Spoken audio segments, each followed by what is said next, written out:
தொடக்க நூல் 2:18 நாம் வாசிக்கின்றோம். ஆண்டவராகிய கடவுள் மனிதன் தனிமையாக இருப்பது நல்லதென்று அவனுக்கு தகுந்த துணையை உருவாக்குவேன் என்று சொல்லி ஆதாமுக்கு ஆண்டவர் ஏவாளை உருவாக்கினார்.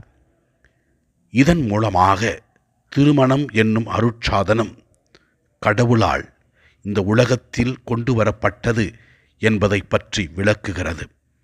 ஆண்டவரே, இன்று திருமண நாளை நினைவு கூறுகின்ற உம்முடைய பிள்ளைகள் ஜான் போஸ்கோ, அவருடைய மனைவி பரிமலா, இந்நாள் வரையில் இவர்களை நிற்குடும்பமாக அமைத்து காத்து வந்த மேலான கிருபைகளுக்காக நன்றி செலுத்துகிறோம்.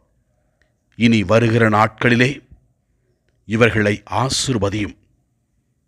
திருக்குடும்பத்தை எடுத்துக்காட்டாக கொண்டு இவர்கள் நல்வாழ்க்கை வாழ அருள்தாரும்.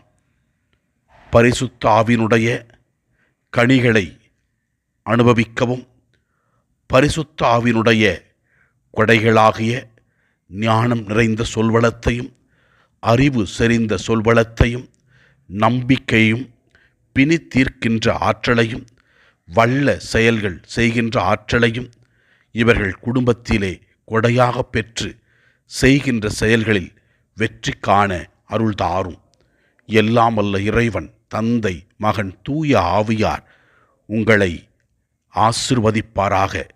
உங்கள் குடும்பத்தில் உள்ளவர்கள் ஆண்டவரின் அருளை பெற நாங்கள் உங்களுக்காக ஜெபிக்கின்றோம். Congratulations to you, congratulations to you, congratulations to you dear friends, congratulations to you. May the good God bless you. May the good God bless you. May the good God bless you, dear friends. Congratulations to you.